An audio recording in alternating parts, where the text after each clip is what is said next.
હજી હર હર ગંગે ગાદો નંગે એમ કે સ્વામિનારાયણ હરે સ્વામિનારાયણ હરે. સત્સંગી જીવન પ્રકરણ 5 અધ્યાય 53. બરાબર. આ અધ્યાયને વિશે આપણે શું જોઈ રહેલા છે? વેદ અધ્યયન જે વર્ણિયોએ કરવાનું એ જોઈ રહ્યા છે, અને વેદોના આવિર્ભાવનો પ્રસંગ જે છે તે જોઈ રહેલા છે. આ ડરકોપડું મશીન ચલાવ્યું ચાલુ અહીંયાથી નહીં જવાય, આમથી નહીં. એ બોમ્બ ફૂટે. ये पेज में तो ये तो बॉम्ब है ओटा ओटा जल्दी जल्दी ओटा नहीं ओली बाबू हां ओटा ओली बाबू हां हां हां ओटा ता मासी बोला जा जल्दी तो नाम શું છે તારું નામ શું છે? બસ ચાલો ये सीढ़ी से ऊपर चढ़ी ગયા था. હવે આપણે લગભગ તમને કહું તો શુક્રવારે જોયું હતું કે ભાઈ ભગવાનને સૃષ્ટિ કરવાની ઈચ્છા થઈ, તો ત્યારે પ્રકૃતિ પુરુષ અને એટલે મહામાયા અને મહાપુરુષ જે છે એના દ્વારા ભગવાને જે સૃષ્ટિ કરી, કેવી રીતે કરી? તો ભગવાન પોતાનો વેપાર જે હસ્ત થયેલો હોવાથી બ્રહ્માખ્ય ધામમાં પ્રસુપ્ત એટલે સૂઈ રહેલા, એટલે નિર્વ્યાપાર હોવાથી સૂઈ રહ્યા હોય ને શું એમ રહેલા હતા. એટલે ભગવાન પોતે પોતાના ધામમાં શાંતિથી બેઠેલા હતા. કોઈ ક્રિયા જ નહીં હોય, કારણ કે કોઈ જીવ બધા માયાના ગર્ભમાં હતા. તેમને પોતાના સંકલ્પરૂપ ઈક્ષણ માત્રથી એટલે પ્રબોધ જયા જાત એટલે જાગ્રત કર્યા. એટલે ભગવાને સૃષ્ટિ કરવાની ઈચ્છા થઈ, એટલે સંકલ્પ કર્યો. ભગવાનનો સંકલ્પ જેવો થયો, જોજે તારો હાથ નહીં આવી જાય. હા બસ.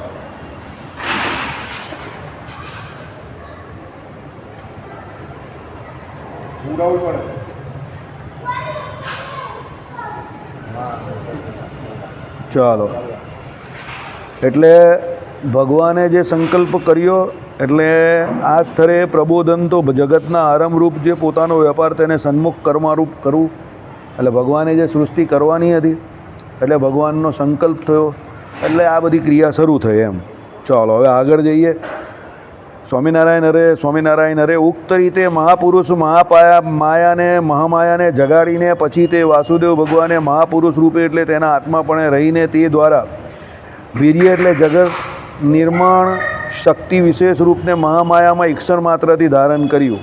એટલે ભગવાને શું કર્યું પહેલાં એ સમજો. સૃષ્ટિ શરૂ કરવાની હતી તો ભગવાને પેલા મહાપુરુષમાં આત્મા રૂપે પ્રવેશ કર્યો. આત્મા રૂપે પ્રવેશ કરવો એટલે એના ધારક નિયંતા અને શીશીએ ભગવાન બન્યા. કોના? પેલા મહાપુરુષ એટલે જે પેલો મૂળ પુરુષ હતો એના. કહેવાનું તાત્પર્ય એવું છે કે ભાઈ ઘણા લોકો ખાસ કરીને સાંખ્યશાસ્ત્ર એવું કહે છે કે સૃષ્ટિની રચના પુરુષ અને પ્રકૃતિ દ્વારા થઈ છે. બરાબર. એમાં પુરુષોત્તમ નારાયણનો કોઈ રોલ નથી, એટલે ભગવાનનો કોઈ રોલ નથી. કયું વચનામૃત? અંત્યનું 38મું વચનામૃત. બરાબર. સાંખ્ય મતનું ખંડન શ્રીજી મહારાજે કરેલું છે. શું કહે છે એ લોકો? કે આ મહાપુરુષ અને મહામાયા દ્વારા સૃષ્ટિ થઈ, એટલે પુરુષ અને સ્ત્રી જ્યાં ભેગા થાય ત્યાં સૃષ્ટિ થાય, એવું જગતમાં જેમ દેખાય છે એવું જ એ લોકોએ સાંખ્યશાસ્ત્રમાં કહ્યું. પણ સાંખ્યશાસ્ત્રના જે આચાર્ય કપિલ ભગવાન એ પોતે જ ભગવાનનો અવતાર છે, સમજો. તો આપણે શ્રીજી મહારાજે શું કહ્યું કે ભલે પ્રકૃતિ અને પુરુષ સુધીનું જ્ઞાન જ છે કોને? સાંખ્યશાસ્ત્રને. પણ એ ભલે એવું કહેતી હોય કે જગતની ઉત્પત્તિ સ્થિતિ અને પ્રલય કરવા માટે એ પ્રકૃતિ અને પુરુષ બે જ જણા છે, પણ એકચ્યુઅલી પ્રકૃતિ અને પુરુષ જે પોતે એકલા છે તે સૃષ્ટિ નહીં કરી શકતા. કારણ કે એ પુરુષ જે છે એમાં આત્મા પણ એટલે એના ધારક પણ, નિયંતા પણ અને શેષી પણ. મધ્યનું 34મું વચનામૃત ભગવાને કહ્યું ને કે એ વિરાટ નારાયણ પણ પોતે એટલે વિરાટ પુરુષ પોતે ઇન્દ્રિયો અંતકરણે સહિત બેઠેલા હતા, પણ પોતાનો દેહ ઉઠાવવા માટે સમર્થ થયો નહીં. તો દેહ ઉઠાવવા જો એ વિરાટ પુરુષ સમર્થ નહીં થયો હોય તો જગતની ઉત્પત્તિ સ્થિતિ પ્રલય ઉત્પત્તિ કેવી રીતે કરે? પોતે પોતાનું શરીરની ઉચકી શકતો હોય તો પછી જગતનું કામ કેવી રીતે કરવાના? પછી ક્ષેત્રજ્ઞ એવા વાસુદેવ ભગવાને એની અંદર વિશેષ પ્રવેશ અનુપ્રવેશ કર્યો. પહેલાં પ્રવેશ તો છે જ ભગવાનનો સમગ્ર જગતની અંદર. કારણ હોય તે કાર્યથી કોઈ દિવસ જુદું હોતું જ નથી. પણ અહીંયા ભગવાને સૃષ્ટિ કરવાનું મોટું કાર્ય કરવાનું છે, એટલે પેલા પ્રકૃતિ એટલે પેલો જે વિરાટ પુરુષ એની અંદર ભગવાને શું કર્યો? અનુપ્રવેશ કર્યો. કયો? એને એના કાર્યમાં ઉન્મુખ કરવા માટે ભગવાને અંદર પુનઃ અનુપ્રવેશ કર્યો. એટલે પછી પેલો સૃષ્ટિ કરવા માટે સમર્થ થયા. કોણ? વિરાટ પુરુષ. એટલે પછી એ પુરુષ જે છે તે પુરુષ રૂપે ન ઓળખાયો, પછી એ વિરાટ નારાયણ થઈ ગયા. બરાબર. અમે જ્યાં શામળાજી ગયા હતા ત્યાં મંદિરના મેઇન ગેટ પર જ બહાર વિરાટ નારાયણનો મૂર્તિ છે, અને આ બ્રહ્માજીનું મુખ આમ નારચું પેલું, અને ઉપર બ્રહ્માજીની મૂર્તિ. ફોટો છે, જોઈ લેજો તમારે જોવું હોય તો. બરાબર. એટલે કહેવાનું તાત્પર્ય એવું છે કે એ પરમાત્મા પુરુષોત્તમ નારાયણ જે છે એમનું સંકલ્પ અને એમણે જે એમના કામને વિશે જે આ મૂળ પુરુષ અને મૂળ માયા જેને જોડ્યા એની અંદર પણ ભગવાન એટલા જ રહેલા છે જેટલા એમ કહે કે એ ભગવાન અત્યારે તમને જ્યાં દેખાય ત્યાં, પણ જેને જે કાર્ય કરવાનું એટલું એ પ્રમાણે એનામાં રહેલા હોય. એટલે ભગવાને શું કહ્યું ખબર વચનામૃતની અંદર? ભગવાન રહ્યા તો બધામાં છે, સમજો. નાના નાના અહીંયા જે કીટ આદિ જે જીવ છે એમાં પણ રહ્યા છે ને બ્રહ્માજી દેવતામાં પણ રહ્યા છે અને છેક છેલ્લે મૂળ પુરુષમાં પણ રહ્યા છે. પણ સમજવાનું શું છે સમજો, જેવા કીટ આદિ નાના નાના જીવમાં રહ્યા છે એવા ચાર પગા જીવમાં નહીં રહ્યા. જેવા ચાર પગામાં રહ્યા છે એવા મનુષ્યમાં નહીં રહ્યા. જેવા મનુષ્યમાં રહ્યા છે એવા દેવતામાં નહીં રહ્યા. જેવા દેવતામાં રહ્યા છે એવા પેલા ઉપરના લોકમાં જે કોઈ એમ કહી કે મુક્ત પુરુષો રહ્યા છે છેલ્લે એમાં નહીં. જેવા એનામાં રહ્યા છે એનાથી વધારે પેલો મૂળ પુરુષ જે સૃષ્ટિ પ્રકરણમાં જોડાયો એમાં રહ્યા છે, સમજો. એટલે ભગવાન રહ્યા છે બધામાં, પણ પેલા પાત્રની તારતમ્યતા પ્રમાણે ભગવાન પ્રકાશ અલગ અલગ કરે, સમજો. દાખલા તરીકે કોઈ બહુ મોટો પાવરફુલ વ્યક્તિ હોય છે, એ પણ માણસ જ, પણ એનામાં જે આખા જગતનું કે આખા પ્રદેશનું નિર્વહન કરવાની શક્તિ જે છે તેના પૂર્વના કર્મને કારણે એને ભગવાને આપેલી છે.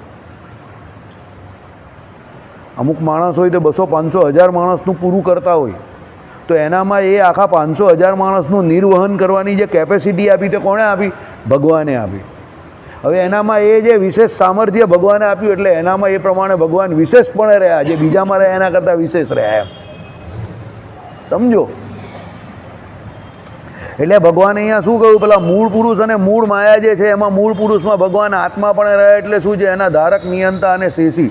એટલે એણે જે સંસારનું આ કાર્ય કરવાનું, ઉત્પત્તિ કરવાની રૂપ જે કાર્ય કરવાનું એના માટેનું સામર્થ્ય જે છે તે એને કોણે આપ્યું? પુરુષોત્તમ નારાયણ વાસુદેવ ભગવાને સાક્ષાત આપ્યું. એને કરીને એ સૃષ્ટિ કરી શક્યો. એટલે સૃષ્ટિ ભગવાન વતે ભગવાન દ્વારા જ થાય છે. જો ભગવાન ન હોય તો પેલો મૂળ પુરુષ અને મૂળ માયા એકલા એ સૃષ્ટિ કરવા માટે સક્ષમ નથી. એટલે શું કહ્યું? મારી મરજી વિના રે કોઈથી તરનું નવ તોડાય એમ મને જાણજો રે. ભગવાને ચોખ્ખું કહી દીધું. તનનું ન તોડાય એ આ રીતે જગતની ઉત્પત્તિ, સ્થિતિ અને પ્રલયને કારણે. બીજી એ તણખલાવાળી એક વાર્તા પુરાણોમાં લખેલી છે, તમને કદાચ ન ખબર હોય. અગ્નિને વાયુ, સમજો. એક દિવસ બધા દેવતાઓ બધા ભેગા થયા અને બધાને પોતપોતાની સભાની અંદર અહંકાર આવી ગયો. બધા દેવતા કંઈ મારા વગર ન ચાલે, મારા વગર ન ચાલે, મારા વગર ન ચાલે, મારામાં સામર્થ્ય વધારે, મારામાં સામર્થ્ય વધારે. લડાઈ કરી બધાએ અંદરો અંદર. પછી નક્કી કરવા માટે ભગવાન વિષ્ણુ પાસે ગયા કે કોણ મોટું. અગ્નિ દેવતા, વાયુ દેવતા, ઇન્દ્ર દેવતા, બધા જ દેવતા, હા બધા જ ગયા, સમજો. ભગવાન કહે કે ઓકે, તમારા લોકોનો ઝઘડો શું છે? પેલો કહે કે મારા વગર સૃષ્ટિ નહીં ચાલે. પવન દેવતા કે હું પવન બંધ કરી દઉં તો આખી સૃષ્ટિનો પ્રાણ ગુણ થઈ જાય, બધા મરી જાય. એટલે જળ કહે કે ના ભાઈ, હું વરુણ દેવતા કહે કે હું પાણી જ નહીં આપું તો માણસ જીવવાનો કેવી રીતે? તો બધા મરી જાય. સૂર્યનારાયણ કહે કે ભાઈ પ્રકાશ નહીં આપું તો આ બધું કેવી રીતે રહે? બધા પોતપોતાના હિસાબે કહેવા માંડ્યા. બધાની અહંકારની વાત. એટલે ભગવાન કહે કંઈ નહીં, ચાલો તમે બધા સરખા જ છો, જોઈ લઈએ કોણ વધારે પાવરફુલ છે. તો ભગવાન એક તણખલું મૂક્યું નીચે કે જો પેલું પૃથ્વી પર તમને પેલું તણખલું દેખાય જ જમીન પર? તો પેલા દેવતાઓ હોય છે, હા હા તણખલું દેખાય જ ને, એમ કહે બરાબર છે, ચાલો હવે એ તણખલાને તમે તમારી શક્તિ મુજબ તમારે જે કંઈ કરવું હોય તે કરો, હટાવી દો.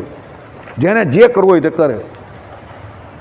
એટલે વાયુ દેવતા આવ્યા, જોરમાં પવન લાગી ગયો, પણ પેલું તણખલું ત્યાંનું ત્યાં જ હલ્યું પણ નહીં એની જગ્યા પરથી. બાકી હવા આવે તો ભલભલું ઉડી જાય ને, ભગવાનની ઈચ્છા નહીં હતી.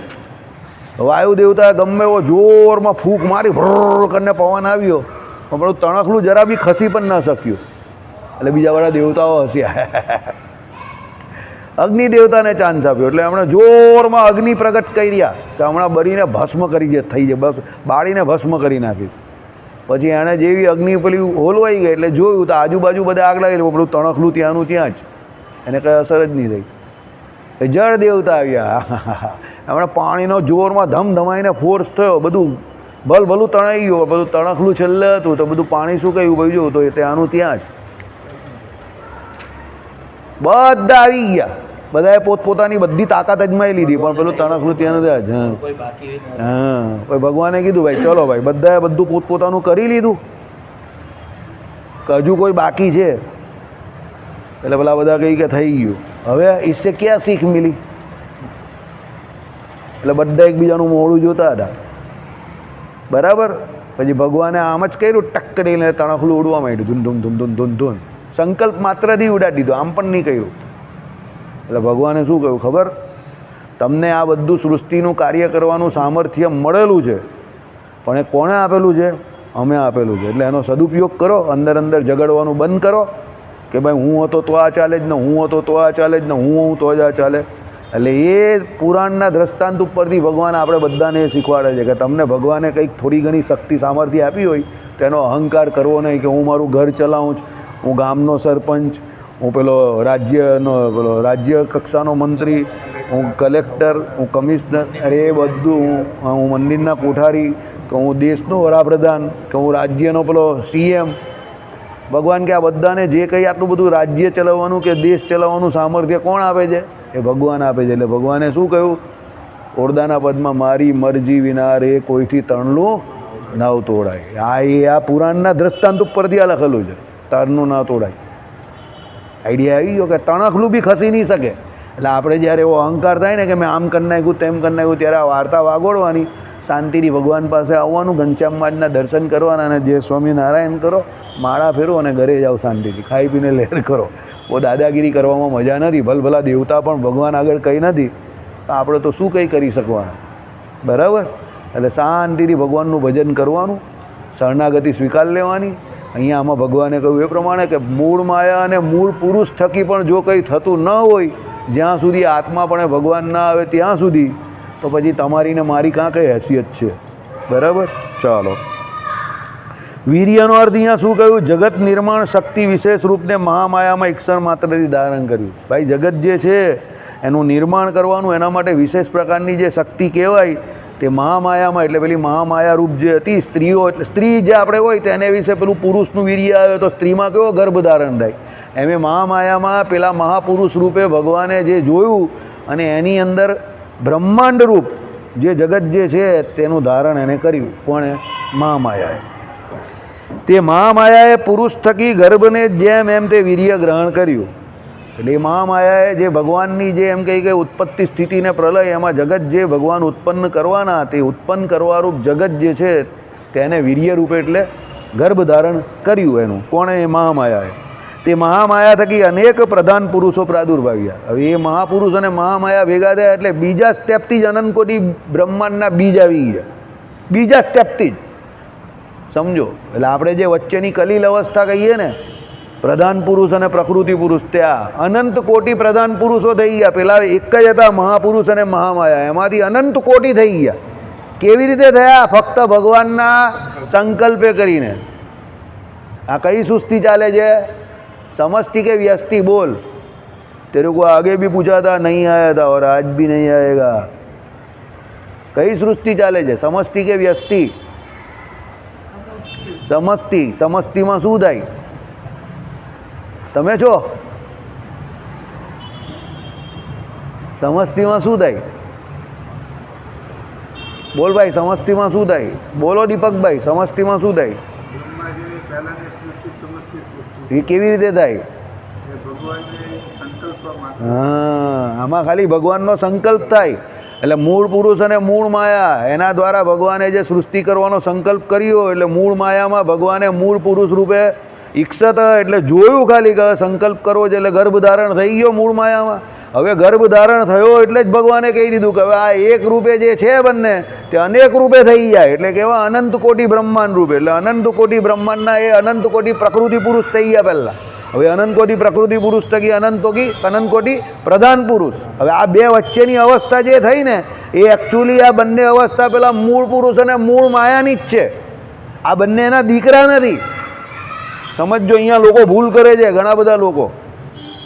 કારણ કે ભગવાને સંકલ્પ કર્યો એટલે એકમેવ અદ્વિતીયમ બ્રહ્મ, એક એવો હું બહુરૂપે થાવ, એવો ભગવાનનો સંકલ્પ છે. તો એ સંકલ્પથી સમસ્તી સૃષ્ટિ રૂપે આ બધા બહુરૂપે થવા માટે કરોડો અનંત કોટી બ્રહ્માંડ જે છે એના બીજ રૂપે પેલા અનંત કોટી પ્રધાન પુરુષ થઈ ગયા પહેલાં જ, પહેલા સ્ટેપમાં જ, ખાલી સંકલ્પ માત્રથી. સમજો, ભગવાનના સંકલ્પ માત્રથી જ પેલા એક કોણ મહાપુરુષ રૂપે જીવ હતો અને મહામાયા એમાંથી અનંત રૂપે પેલા થઈ ગયા. એ મહામાયામાં પ્રલય અવસ્થાને વિશે બધા જીવો તો હતા જ. એટલે ભગવાને શું કર્યું? પેલા બધા જીવ હતા તે અને પેલી માયા હતી તે અંદર, માયાની અંદર જ હતા બધા. એટલે ભગવાને સંકલ્પ જ કર્યો ખાલી, એટલે એકના અનેક થઈ ગયા પેલા બધા, અનંત કોટી. અને બ્રહ્મ વત્તા અંડ, બ્રહ્મ એટલે કોણ? ભગવાન પોતે, અને એનું અંડ એટલે બ્રહ્માંડ. આ બધા બ્રહ્માંડ જે છે તે ઈંડાના આકારમાં છે. ઈંડું કેવું હોય આમ કરીને, તેમ ઈંડાના આકારમાં છે. બ્રહ્માંડની જે આમ તમે ક્ષેત્રફળ કેવું તે એક સરખું નથી. બ્રહ્માંડ પણ નાના મોટા બધા છે, અને જેટલા નાના મોટા બ્રહ્માંડ એ પ્રમાણે બ્રહ્માજી પણ એવા નાના નાના મોટા મોટા. સમજો, એક મુખી, બે મુખી, ત્રણ મુખી, ચાર મુખી, સહસ્ત્ર મુખ સુધીના બ્રહ્માજી છે. એટલે બ્રહ્માંડની સાઇઝ પ્રમાણે બ્રહ્માજીની સાઇઝ. આઈડિયા આવ્યો? તમારા ઘરમાં એવું હોય ને, માણસની પણ બધાની કેપેસિટી હોય ને. સમજો, અમારા 3 ભાઈની બધાની અલગ અલગ ક્ષેત્રમાં અલગ કેપેસિટી. સુનિલના ઘરમાં 3 ભાઈની અલગ અલગ કેપેસિટી પ્રમાણે અલગ અલગ કામ અને અલગ કામ કરે. તમારા ઘરમાં પણ એવું હશે, બરાબર? એટલે એ પ્રમાણે જેની જેવી કેપેસિટી હોય અને જે ક્ષેત્રમાં એ કામ કરતો હોય એ પ્રમાણે એ કામ કરે તો જલ્દી સફળતા મળે. એમ ભગવાને પણ એવું કર્યું કે ભાઈ બ્રહ્માંડ જેટલું મોટું, હવે ત્યાં કયો બ્રહ્માજી કયા ચાલે તે બ્રહ્માજીને ત્યાં મૂકી દીધા હોય. એટલે એ પ્રમાણે એને સામર્થ્ય પણ આપે, બરાબર? વરાછામાં ઇલેક્શન હોય તો ત્યાંનો જે વરાછાનો પ્રોપર હોય એને જ સીટ આપે બધા પક્ષવાળા. અહીંયા હોય તો અહીંયાવાળાને આપે. અરાજનમાં સુરતીને સીટ આપે, ભાજપ હોય કે કોંગ્રેસ હોય, બરાબર? પછી પેલી બાજુ વરાછામાં કાઠિયાવાડીને આપે. સમજો, મહેસાણા બાજુ તો એ બાજુ ત્યાંના લોકલ લઈ જ આપે. કેમ? એ ત્યાંની એરિયાને ત્યાંના લોકોને જાણતો હોય અને ત્યાંના લોકો પણ એને જાણતા હોય. એટલે એ લોકો એને જાણતા હોય એટલે એ પ્રમાણે એરિયા વાઇઝ બધાને અલગ અલગ આપે. એવું છે આમાં. જે બ્રહ્માજી જે પ્રમાણે હોય એના જીવના અનાદિ કર્મને ભગવાન તો જાણતા હોય, એટલે એ પ્રમાણે એ બ્રહ્માજીનું પદ એ બ્રહ્માંડમાં એને આપે. આ નાનું બ્રહ્માંડ જે અહીંયા ચાલી જશે, પછી જેમ બ્રહ્માંડની સાઇઝ વધે તેમ એ બ્રહ્માજીની કેપેસિટી પણ વધે, એટલે એના મુખ પણ વધતા જાય. ભાઈ બહુ મોટું બ્રહ્માંડ હોય, છેક છેલ્લું તો પેલું સહસ્ત્રમુખી જે હોય ને એવા બ્રહ્માજીને આપે. એ બહુ બ્રહ્માજી પણ એવા હોય, સમજો, પાવરફુલ. એટલે દરેક જગ્યા પર આ જીવનો સ્વભાવ જે છે ને ઓરિજિનલ, એ સ્વભાવ તો વચ્ચે દરેક જગ્યા પર રહી જ છે. અહીંયા જ આ કર્મ લાગે. બ્રહ્માજીમાં પણ આટલો ફરક છે, જોવું ખાલી. એ તો પદ છે. બ્રહ્માજી કોઈ વ્યક્તિ એક નથી. બ્રહ્માજી તો અનેક અનંતકોટી બ્રહ્માંડે અલગ અલગ બ્રહ્માજી છે. એટલે એ પદ છે અને એ જીવ જ છે, પણ એ બધાની કેપેસિટી કેવી છે? અલગ અલગ છે. કેપેસિટી કેવી રીતે અલગ? આ પ્રમાણે અલગ, બરાબર? હવે તમે પાછા આવી રીતે અહીંયા હરીફાઈ કરવા જાઓ તો પછી એ કેવી રીતે ચાલે? અનાદિકર્મ આપણા બધાના જુદા જુદા છે, તો તમને હરીફાઈ કરો તો કેવી રીતે શક્ય થાય? એટલે કોઈ દિવસ કોઈની જોડે કોઈ બાબતમાં હરીફાઈ નહીં કરવી. હરીફાઈ તમારી સૌથી મોટી દુશ્મન છે, શત્રુ છે. એનાથી તમને ઈર્ષ્યા, રાગ, દ્વેષ થશે. કારણ કે બધાના આપણા કર્મ અલગ છે, તો હરીફાઈ કઈ રીતે શક્ય છે?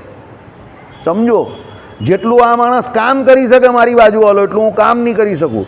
જેટલું હું બોલી શકું એટલું એ સારું બોલી નહીં શકે, મને ખબર છે, એને પણ ખબર છે.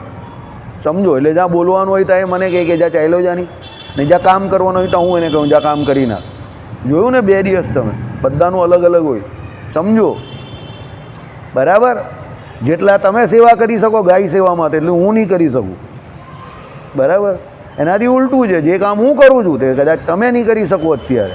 એટલે બધાના અલગ અલગ કર્મ છે, એ પ્રમાણે એની કેપેસિટી અલગ અલગ છે. હવે ત્રીજો બેઠો છે એને હીરામાં જેટલી સમજ પડે કે કાચો માલ લઈને એ પાકો બનાવે ને પછી માર્કેટમાં વેચે, તો મને કહી તો મને એમાં કંઈ નહીં ખબર પડે. તેમ દવામાં એવું છે કે દવામાં એ મને પૂછે તો હું એને કહી દઉં કે આટલું કરી દે, સારો થઈ જશે તું સવાર સુધીમાં, એ સારો થઈ જાય. સમજી ગયા? કેમ? બધાના કર્મ અલગ અલગ છે, તો એ પ્રમાણે એનું ફળ મળે ને.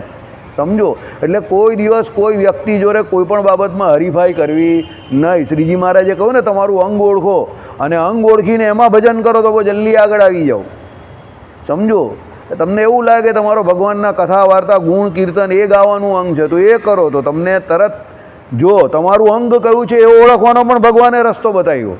જ્યારે તમને કોઈ વાસના પીડતી હોય અને ત્યારે તમારું અંગ જે હોય, તમે એ અંગની ભક્તિ તરત કરવા માંડો અને તમારી પેલી વાસના જે છે તે તરત કુંઠિત થવા માંડે, એ તમે ભૂલી જાઓ. સમજો, વાસનાને કારણે જે તમારો જીવ ઊંચાપટમાં હોય અને ભોગવી લેવી થાવ અને તમે તમારા અંગની ભક્તિ કરો એટલે એ ભૂલી જાઓ, તો એ તમારું અંગ છે. સમજ પડી? અંગ ઓળખવાનો આ બેસ્ટ રસ્તો છે. તમે દાખલા તરીકે માંદા પડ્યો હોય કે દુઃખી હોય, તમને કંઈ સારું નહીં લાગતું હોય, બરાબર, અને કદાચ કોઈ આવે અને કોઈ કથા વાર્તા કરે ભગવાનની અને તમને એકદમ બધું ભૂલી જાવ દુઃખ, અને કથા વાર્તા શાંતિથી સાંભળો અને 2-4 કલાક તમારા કાન નીકળી જાય તમને ખબર નહીં પડે, તો તમારે સમજવાનું તમારું કથા વાર્તા સાંભળવાનું અંગ છે. સમજો?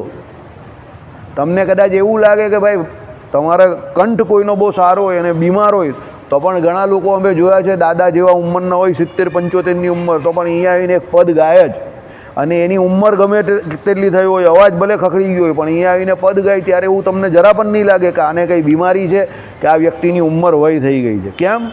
વય કે ઉંમર જે થઈ તેના શરીરની થઈ છે, સમજો, એના જીવની નહીં થઈ, અને એનું અંગ જે છે તેના જીવ જોડે જડાઈ ગયું છે. એટલે 75 ને 70 ને 80 વર્ષે બી અહીંયા ચીમન દાદા કીર્તન ગાતા હતા, તો અવાજ ભલે ખખડ થાય, પણ એ જોશમાં જુનૂનમાં જ ગાય. મનસુખભાઈના બાપા 82-83 વર્ષ સુધી ગાતા હતા, જોરદાર પદ, એમના અવાજ કેવો સરસ, મીઠો અવાજ. ચીમન દાદાનો તો એટલો મીઠો અવાજ નહીં હતો, પણ મનસુખભાઈના બાપાનો તો છેલ્લે સુધી મીઠો મસ્ત અવાજ, કોયલ જેવો અવાજ, અને પદ ગાય એટલે તમને મજા આવી જાય. 82 વર્ષ સુધી પદ ગાતા હતા મનસુખભાઈના બાપા. સમજો? કેમ? એમને પદ ગાવાનું, કીર્તન ગાવાનું અંગ હતું. મનસુખભાઈ પોતે બી એ પણ ગાય તો તમને ખબર પડી જાય કે આ મનસુખભાઈનો જ અવાજ છે. કેમ? એમનું અંગ છે. એટલે મહારાજે કહ્યું તમારું અંગ ઓળખીને ભજન કરો, બીજા જે કરે એ કરવા નહીં જવાનું. દાખલા તરીકે આપણો વિમલ છે તે દાંતણ ટીચવા જાય, તો મારે એવી ઈર્ષા નહીં કરવાની, લાવ મને એની સેવા મળી જાય. ભાઈ એ કરે છે ને, એ કરવા દે નહીં એને. સમજો? હવે એ પ્રસાદ વેચે છે તો મારે એવું નહીં વિચારવાનું કે આ પ્રસાદ વેચે જ તો લાવ હું બી પ્રસાદ વેચતો થઈ જાઉં. એ વેચે છે ને, એ કરી રહેલો જ ને, એ કરવા દો, લેટ હિમ ડુ. એનું કામ કરે જ, કર્યા કરવા દેવાનું. હું કોઈ દિવસ પૂછવા બી નહીં ગયો એને કે આ એને, મને અત્યાર સુધી એ રોજ મારી જોડે ઊભો રહી છે, મેં એને અત્યાર સુધી નહીં પૂછ્યું કે એને દાંતણ કોણ આપે છે, એ ઘસ્યા પછી શું કરે છે, કે વાટિયા પછી એને દબાવ્યા પછી એ શું કરે છે, કોની પાસે જાય છે, કોની પાસેથી આવે છે, મને કોઈ સાયકલની કંઈ ખબર જ નથી. એને પૂછી લો તમે, મેં કોઈ દિવસ પૂછ્યું હોય તો, મને કંઈ ખબર જ નથી. કેમ? મારું એ કામ જ નથી. એ કરે છે ને, કરવા દેવાનું. આ પ્રસાદ બી એ જે સાંજે વેચે છે મને કંઈ ખબર જ નથી. આ ડબ્બામાં બી પ્રસાદ આવે જ ને, મને એકચ્યુઅલી નહીં ખબર કે કાંઠી આવે છે. બોલો, હકીકત તમને કહું, મને કંઈ ખબર જ નહીં હોય. કેમ? મારું એ કામ જ નથી. એ લાવે છે, અહીંયા મૂકી દે છે, હરિભક્તોને આપે છે, વાત પૂરી થઈ ગઈ. મારે એ જોવાનું, મળી ગયો, વાત પૂરી થઈ ગઈ. સમજો? બરાબર? મને હકીકતમાં નહીં ખબર કે એના ડબ્બામાં પ્રસાદ કોણ ભરી આવે છે, કેટલા વર્ષોથી આવતો હશે. સમજી ગયા? એ બધી પંચાયત કરવાની મને કાં જરૂર છે? સમજો? એનું કામ કરે છે, મારે મારું કામ કરવાનું. સમજી ગયા? મને શું ઇન્ટરેસ્ટ? આ સત્સંગ ચાલવો જોઈએ રોજ, બસ. બરાબર? મને એટલો જ ઇન્ટરેસ્ટ. બાકીની જે એક્ટિવિટી જેને સોંપેલી છે કે જે કરે છે પ્રેમથી, એ કર્યા કરવા જોઈએ. મને શું લેવા દેવા એની જોડે? બરાબર? ના, હું મારું સારું લગાડવા નહીં કહેતો તમને, એ પણ તમને કહી દઉં કે ભાઈ તમે મને બહુ સારો માણસ સમજો. હું એટલો સારો માણસ નથી બાજુ, હું ચોખ્ખું કહું. પણ આ એક વસ્તુ કરી કે હું બીજાના કામમાં ઊંગલી કરવા નહીં જાઉં કોઈ દિવસ. એ તમને ગેરંટી જોડે કહી દઉં. બરાબર? કોઈ કંઈ પણ કામ કરતો હોય ને, વ્યવસ્થિત ચાલ્યા કરતું હોય ને, હું એમાં ઊંગલી કરું જ નહીં, કોઈ દિવસ નહીં કરું. કેમ? કરે છે તો કરવા દઉં. સમજો? તમે બે જતા હતા તો હું આવ્યો, મને ખબર હતી કે મારી જરૂર છે. પછી હું છેલ્લા આવ્યો ત્યારે મને એ પણ થયું કે કદાચ જતે તો સારું થાત, પણ પછી ગયા ને તમે, જવા દો. મેં વિશાલને એ પણ કહેલું કે આ લોકો પતાવીને જ આવશે કામ. બરાબર? મને ખબર હતી કે આ ગયેલો ને એટલે કામ થઈ જ જશે. તું ગયેલો એટલે તમે લોકો એમાં ઇન્ટરેસ્ટેડ હતા, મને ખબર કે કરી જ નાખશો, ભલે 200-500 આમ તેમ થાય. બરાબર? એટલે એવું હોય, તમે કોઈને કંઈ કામ સોંપો અને એ કામમાં એને વિશ્વાસ રાખો ને એ કરવાવાળો હોય તો તમારે આંગળી કરવાની જ નહીં. અંદર મેનેજમેન્ટનો થંબ રૂલ છે, દરેક કામમાં માથું નહીં મારવું, એન્ડ રિઝલ્ટ જોઈ લેવું, અને જે કામ જે કરે છે એની વફાદારી, ઓનેસ્ટી 1-2 વાર તમે જોઈ લો એટલે વાત પૂરી થઈ ગઈ. એને એ કરવા દેવાનું, એને હેરાન શું કામ કરવાનું?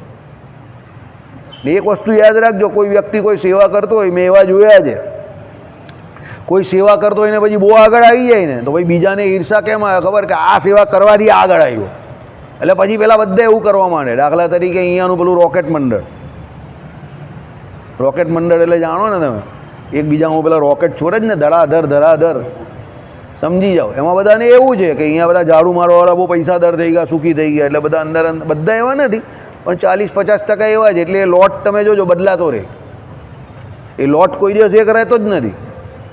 એ લોટમાં ભગત છે તે, પછી બોસ છે તે, અમિત છે હે ધરમસિંહ ભગત ને આપણા પેલા દિલીપ કાકા, આ બધા બહુ પાલ્લેજી જેવા જૂના છે. જેટલી પાલ્લેજી જૂની છે ને એટલા આ લોકો જૂના છે, બરાબર. અમુક તો બરસો સે ચાહત अपनी यही है जी पाल्लेजी, સમજી ગયા.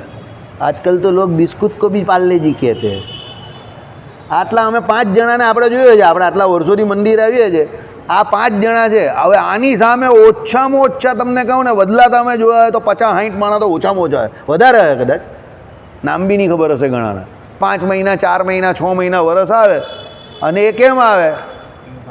આ બધા બહુ સુખી થઈ ગયા છે ઘણાને, એવું હોય આનું કામ થઈ ગયું છે. હે દરબાર બી આવે કાયમ, એ બી ઘણા વર્ષોથી આવે. બાકી એવા કેટલા બધા આવ્યા ને કેટલા બધા ચાલ્યા ગયા. હવે એ ઈર્ષ્યાથી જે આવ્યું હોય ને, સમજો કે આ કરે એટલે હું કરું કે આ સુખી થાય, તો પછી ભગવાન તો બહુ દયાળુ છે, અંતર્યામી છે. એને જે જોઈતું હોય તો ભગવાન વર્ષ 2 વર્ષ 6 મહિનામાં એને આપી દે, પતી ગયું, ભાઈ આવતો બંધ. એટલે એનું એ અંગ નહીં હતું, તમે સમજો, પણ એનું કામ કરવા માટે કે કરાવવા માટે એ કરતો હતો. એટલે લાંબો સમય એ સેવા એ કરી શક્યો નહીં, કારણ કે એણે સેવાના બદલામાં શું માંગ્યું? આ લોકનું કોઈ સુખ માંગ્યું. સમજ પડી ગઈ? તારે આ સમજવા જેવું છે, શીખવા જેવું છે કે ભગવાને સેવા આપી છે તો સેવાના બદલામાં આ લોકની સુખ કે એવું કંઈ નહીં માંગતો. ભલે સમજણ ઓછી છે કે હજુ નવી સમજણ છે, ભગવાન જ માંગવાના. સેવાના બદલામાં ભગવાન, અને ભગવાનના બદલામાં શું? સેવા. શ્રી કૃષ્ણ સેવા મુક્તિશ્ચ ગમ્યતામ, આ બંને એક સાથે ચાલે છે. ઉપર જઈને પણ શું કરવાની છે? સેવા. એ સેવા કરવાને જ મુક્તિ માની છે. કોની? શ્રી કૃષ્ણ ભગવાનની, એટલે ભગવાન પુરુષોત્તમ નારાયણની, સમજો. એટલે સેવાના બદલામાં કોણ? ભગવાન. ને ભગવાનના બદલામાં કોણ? સેવા. કોની? ભગવાનની જ. એટલે તમે ભગવાનનો સેવક હોય તો ભગવાનથી કોઈ દિવસ જુદો નહીં પડે. કારણ કે સેવક જ્યારે સેવા કરે તો સેવ્ય એવા ભગવાન, જે સેવ્ય હોય તે હોવા જોઈએ ને.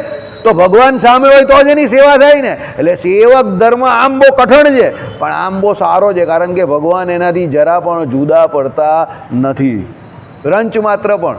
કેમ? એની સેવા કરવા માટે ભગવાન તો જોઈએ જ, સમજો. એટલે બુદ્ધિ વાપરજો.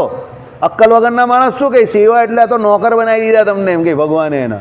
અરે અક્કલ, નોકર બન્યા છે તો પણ કોનો નોકર બન્યો છે એ તો જો. આ જગતના કોઈ જીવનો થોડો બનેલો છે, પુરુષોત્તમ નારાયણનો નોકર બનેલો છે. અને નોકર તો જે માલિક હોય એની જોડે એનો સંબંધ કોનો હોય? આ લોકના સુખનો, અર્થનો હોય. પણ ભગવાન જોડે કોઈ એવો અર્થ ને કે સંબંધ નથી. ભગવાન જોડે કેનો ભાવ છે?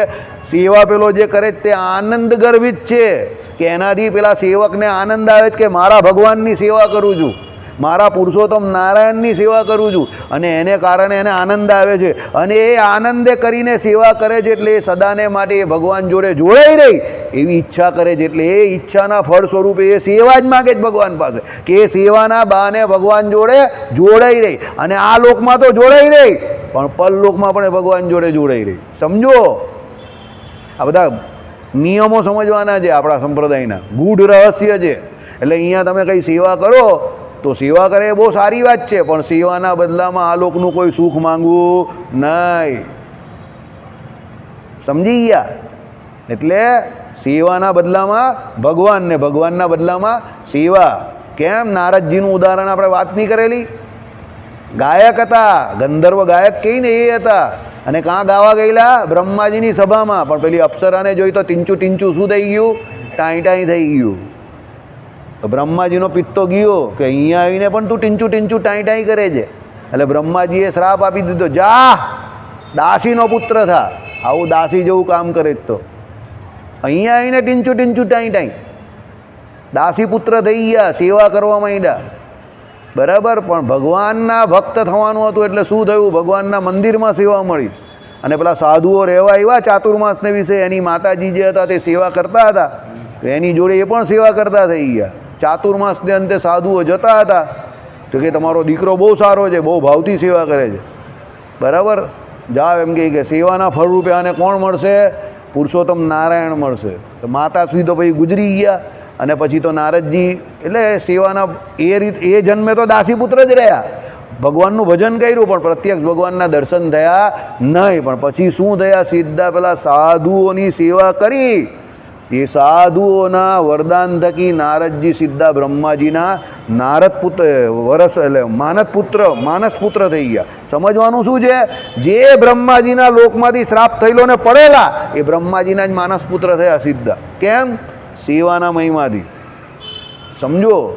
એટલે ભગવાને કહ્યું જ ને, સેવા કંઈ જેવા તેવાને મળતી નથી. એટલે સેવા મળે તો એનો સ્વીકાર કરી લેવો અને ભાવથી સેવા કરવી. જે કામ કરો તે અહીંયાથી કરો, દિલથી કરો, ભાવથી કરો. સમજો? જ્યાં ભાવ નહીં લાગતો હોય ત્યાં બીજાને હાથ જોડી દો, ભાઈ અહીંયા મારું આ કામ નહીં, હું નહીં કરી શકું. પણ કરો એ ભાવથી કરો સેવા. ભગવાન તમારો ભાવ જોઈ છે. બરાબર? ભાવ શુદ્ધ હશે તો બધું કામ થઈ જશે. યાદ રાખજો, મોઢેથી લાગેલા શબ્દોના વેણ જે છે અને એના જે ઘા લાગે છે તે જીવનભર રૂજાતા નથી. અને ભાવથી કરેલી સેવા જે છે તે કોઈ દિવસ વ્યર્થ નહીં જતી. કોઈ દિવસ વ્યર્થ નહીં જાય. આ નારદજીના દ્રષ્ટાંત પરથી તમને ખબર પડે કે દાસી પુત્રમાંથી સીધા બ્રહ્માજીના માનસ પુત્ર પાછા થઈ ગયા. અને થયા તો કેવા? ભગવાનનો સંગ કાયમ માટેનો. આ લોકથી પરલોક ગમન, વૈકુંઠ સુધી ભગવાનના લોકમાં જઈ શકે, કૈલાસ પર પણ જઈ શકે, ત્રિલોકીમાં વિચરણ કરી શકે એટલી કેપેસિટી થઈ ગઈ સંતોના સમાગમથી, વરદાનથી. બરાબર? બધા આખા ઓલ્ડ બ્રહ્માંડના હુલ બ્રહ્માંડ વિઝા, બધાના વિઝા એમને ચાલ્યા જ કરે ધડાધડ ધડાધડ. સમજી ગયા? ભગવાનના ભક્તની એટલે સેવાનું, સંતની સેવાનું આટલું મહાત્મય છે. એટલે સેવા મુક્તિશ્ચ ગમ્યતામ, સેવા કરવી. હે, સુનીલે બહુ સારું કામ કર્યું. કેશુ સ્વામીનું કામ આખા મંડળમાં જો સારામાં સારું કર્યું હોય તો સુનીલે કર્યું. બહુ સારી સેવા કરી. બરાબર? ચાલો, એમાં આપણે બહુ રાજી છે. કેશુ સ્વામીને જે છેલ્લા વર્ષે બધે આપણે જૂનાગઢની પંચતિથિ કરવા લઈ ગયા, ત્યાં ગયા તે બહુ સારી સેવા કરી. એટલે એને ચડાવવા માટે જાહેરમાં નહીં કહેતો, પણ આપણે સ્તુતિ તો જાહેરમાં જ કરવી જોઈએ. એ કામ એનું બહુ જોરદાર હતું.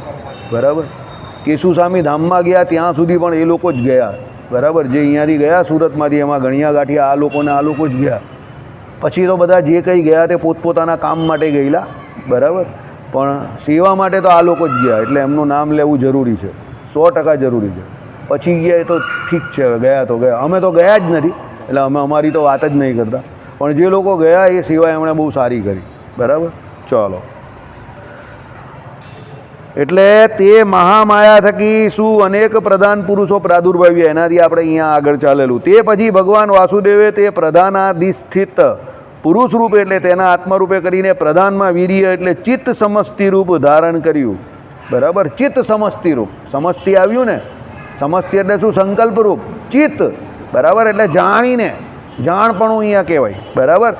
શું કહ્યું? પ્રધાનમાં વીર્ય ધારણ કર્યું, તેના આત્મા પણ રહીને. કોના? તે મહામાયા થકી અદન કેટલા અનેક પ્રધાન પુરુષો થયા. બરાબર? અને તે પછી વાસુદેવે પ્રધાનાધિષ્ઠિત એટલે પ્રધાનમાં જે અધિષ્ઠિત થયેલા પુરુષ રૂપે. બરાબર? એ પુરુષ રૂપે ભગવાને શું? એટલે તેના આત્મા પણ રહીને પ્રધાનમાં શું કર્યું? વીર્ય એટલે ચિત્ત સમષ્ટિ રૂપ ધારણ કર્યું. તે ચિદ્રૂપ ભગવાનનું વીર્ય, ભગવાનની સત્તાને આધીન સત્તા છે, માટે ભગવાનનું વીર્ય એમ કહે છે.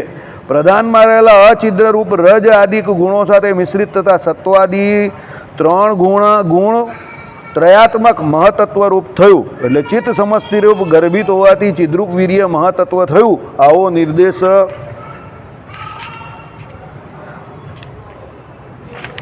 ગુણપણે આ પ્રધાનપણે ઘટે છે. એટલે ભગવાને શું કર્યું? પેલું પ્રકૃતિ પુરુષ થયા પછી આ પ્રધાન પુરુષ જે થયેલા તેમાં શું કર્યું? ભગવાને પાછો પ્રવેશ કર્યો અને એમાંથી 3 ગુણવાળું. એટલે કયા ગુણ? 3.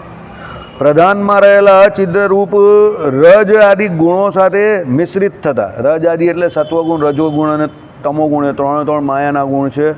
બરાબર? એટલે પ્રધાનમાં રહેલા અચિદ્ર રૂપ. અચિદ્ર રૂપ એટલે હજુ એનું કાર્ય કરવા માટે સમર્થ થયું નથી. બરાબર? રજ આદિ ગુણો સાથે મિશ્રિત થતા સત્વાદિ ગુણ ત્રયાત્મક મહતત્વ રૂપ થયું. એટલે ચિત્ત સમિષ્ટિ ગર્ભિત રૂપ હોવાથી ચિદ્રૂપ વીર્ય મહતત્વ. આવો નિર્દેશ ચિદ્રૂપ વીર્ય એટલે એમાંથી કરી શકે એવું મહતત્વરૂપ પહેલું ફળ થયું. એમ નિર્દેશ ગુણમય આ પ્રધાનમાં પણ ગતે છે. ત્યાં મહતત્વને પ્રધાનાત્મિકા માયા પ્રસવે છે. જો આવી ગયું ને, શું? માયા દ્વારા એનો પ્રસવ થયો. એટલે પ્રસવ થયો એટલે મહતત્વ નામનું પહેલું ફળ થયું આ. બરાબર? એટલે માયામાંથી એનો પ્રસવ થયો. કેવી રીતે? ભગવાને કહ્યું એ પ્રમાણે કે કોઈ સ્ત્રી અને પુરુષ, એમાં સ્ત્રીના ગર્ભની અંદર જે તો પેટની અંદર ઉદરની અંદર ગર્ભનો વિકાસ થાય અને પછી 9 મહિના પછી એનો પ્રસવ થાય તો એ પ્રસવમાંથી પુત્રરૂપ કે પુત્રીરૂપ જે ફળ થાય એ મહતત્વરૂપી આ પહેલું ફળ થયું. એટલે સૃષ્ટિમાંથી મહાપુરુષ અને મહામાયા દ્વારા પ્રકૃતિ પુરુષ અને પ્રધાન પુરુષરૂપ જે વચ્ચેની અવસ્થા હતી એ ગર્ભાવસ્થા છે. વચ્ચેની જે કલીલ અવસ્થા તમે જે કહ્યું ને એ પ્રમાણે એના પછી જે ફળરૂપ જે પહેલું ફળ જે છે તે આ થયું મહતત્વ. તે મહતત્વ પોતાના સંતાનભૂત અહંકાર તન્માત્રાદિ દ્વારા હિરણ્યમય એટલે પ્રકાશ બહુળ અંડકોષને સર્જે છે. સમજો, એટલે મહતત્વમાંથી શું થયું? એના સંતાનભૂત અહંકાર, બરાબર. પછી એ અહંકાર શું છે? તન્માત્રાદિ દ્વારા હિરણ્યમય એટલે પ્રકાશ બહુળ અંડકોષને સર્જે છે. તે આ અંડકોષ અહંકાર આકાશ આદિ કે 6 આવરણોથી આવરિત વર્તે છે, બરાબર. આકાશ આવરિત 6 આવરણ એટલે કયા? પેલા 6 આવરણ જે કયા ને, પૃથ્વી, જળ, તેજ, વાયુ, આકાશ, બરાબર. એના 6 આવરણ જે થયા ને તે. એટલે શું કહ્યું? તે આ અંડકોષ અહંકાર એટલે અહીંયા જે આ હિરણ્યમય પ્રકાશ બહુળ અંડકોષને સર્જે છે એટલે અહીંયા પેલું અંડ જે પેલું આવે ને બ્રહ્માજીનું તે થઈ ગયું. હિરણ્યમય પુરુષ તરીકે અહીંયા બ્રહ્માજીને પણ કયા છે? હવે 2 રીતે સૃષ્ટિ પ્રકરણ કહ્યું છે. એક જગ્યા પર અહીંયા વિરાટ પુરુષ કયા છે ને એક જગ્યા પર ડાયરેક્ટ બ્રહ્માજી કયા છે, એક જગ્યા પર વિરાટ પુરુષ દ્વારા પણ બ્રહ્માજી કયા છે. એટલે એક સ્ટેપ ખાઈ ગયા હોય ત્યારે અહીંયા બ્રહ્માજીને ડાયરેક્ટ લેવા, કોઈ જગ્યા પર હિરણ્યમય પુરુષ તરીકે વિરાટ પુરુષને પણ કયા છે તો એ વિરાટ પુરુષના નાભી કમળમાંથી બ્રહ્માજી લેવા. એટલે ખોટું કંઈ નથી. કોઈ જગ્યા પર એક સ્ટેપ ન લખ્યો હોય તો વિરાટ પુરુષ ન કયો હોય, કોઈ જગ્યા પર કયો હોય, કોઈ જગ્યા પર ન કયો હોય, બરાબર. હા, એ પણ છે. હવે આ સૃષ્ટિ હા એક મિનિટ ઊભા રહે ને. ના, સાંભળો. તે અંડકોષમાં કાળે કરીને વૈરાજ સંજ્ઞિત પુરુષ પ્રાદુર્ભવ્યો. તે પુરુષ તે અંડકોષની અંદર રહેલા ગર્ભોદકમાં જ ગર્ભોદકમાં જ અવ્યક્ત શ્રોત્રાદિકરણવાળો હોઈને જ બહુકાળ સૂઈ રહ્યો અને અવ્યક્ત કરણ છે માટે જે વૈરાજ પુરુષ કહેવાય છે. એટલે વૈરાજ પુરુષનો અત્યારે એન્ટ્રી પડી અહીંયા, બરાબર. એટલે કહેવાનો મતલબ શું છે? તે પુરુષ કોઈ બીજું નહીં પણ એ કોણ? પેલો અંડકોષ જે થયેલો એની નીચે પેલું ગર્ભોદક જળ હતું ને તે જળની અંદર સૂઈ ગયેલો એટલે એ વિરાટ પુરુષ જ, બીજું કોઈ નહીં, બરાબર. એટલે જો આપણે આ વિરાટ પુરુષ સુધી પહોંચેલા છે. કાલે પાછું એકવાર વાંચશું અને આ ચલાવશું. અધવચ્ચેથી ભાગ એ કરી દઈએ તો મજા નહીં આવે ને, એટલે આટલું વિરાટ પુરુષ સુધીનું ચલાવી લીધું. પછી કાલે પાછા ચલાવશું. શ્રીપતિમ શ્રીધરમ સર્વદેવેશ્વરમ ભક્તિ ધર્માત્મજમ